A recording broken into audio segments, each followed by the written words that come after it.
The art of meditation, the art of breathing is not what you think it is. Everybody thinks you have to have an intention and that you have to be in a quiet place and you have to switch off your brain. That's wrong. Meditation is about taking time for yourself and concentrating on your breath, filling your lungs with beautiful fresh air and sending it throughout your body and then pushing it all the way out as much as you can, getting rid of all the old air and just breathing it in. And while you're doing it, the best way for you to relax is to count your breaths. So the 2 tricks I learnt is to breathe into the count of 6. So you're slowly stretching your breath longer, and then you're pushing it all the way out to the count of 6 and pushing it. If there's a little bit more, we push it out. If you've got back problems or you're having problems sleeping, the best thing you can do is add the rasp in. And the louder the rasp, the more it'll just relax your body. It'll literally change your life. So it's only about taking 2 minutes for you. So if you only get 2 minutes while you're at McDonald's eating a cheeseburger, in between every bite, 4, 5, 6, 5, 6.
Just for that, like, it just totally relaxes you.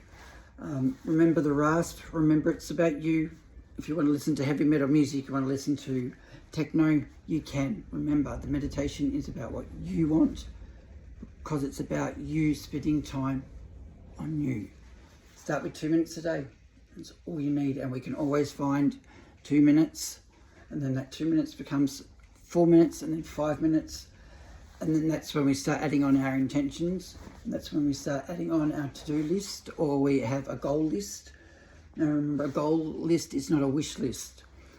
If you're doing a to-do list, or you want to achieve a list or achieve some goals, no more than 5, write it on a piece of paper, stick it on your fridge, and make sure that you can start ticking one off, and then you can finish one within the next couple of days. So it might be you're going to spend 2 minutes a day breathing.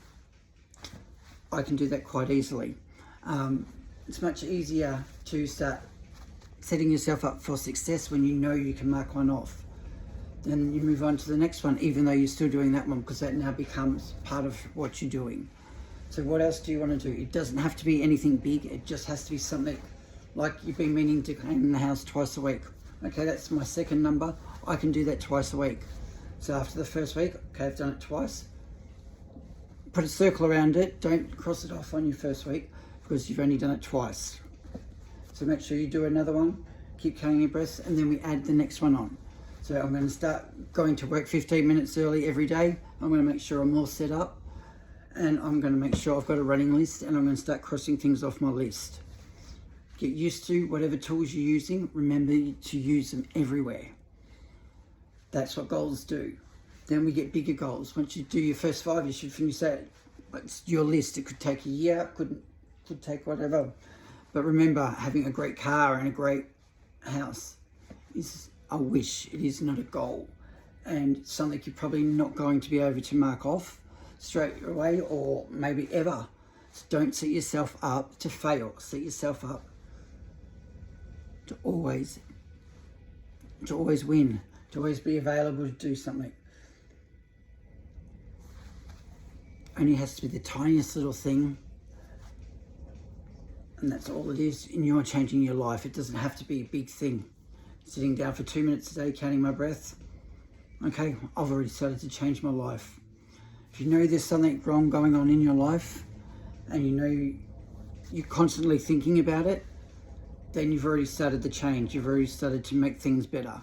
So remember, when you're breathing, at the end of your breath, remember thinking, okay, so today I'm not going to do that as much, because once you start thinking about it and you know it's a bad habit, once you're aware of it, it now becomes a healthy habit. So you're not failing every day because you know you're doing it. So it's now a healthy habit because you're more aware. You're open to it and you're trying. Just remember, just be yourself. That's all what matters. If we're all the same, then there's no individuality. Learn from people, take time for people, and stop and make sure people are okay.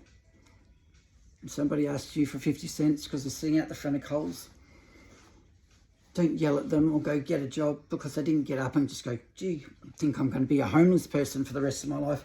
These people have lost everything. Stop. Make sure they're okay. If you've only got 50 cents, you've only got 50 cents. Give them what you can if you can, but remember, your time and listening to them is probably a good start.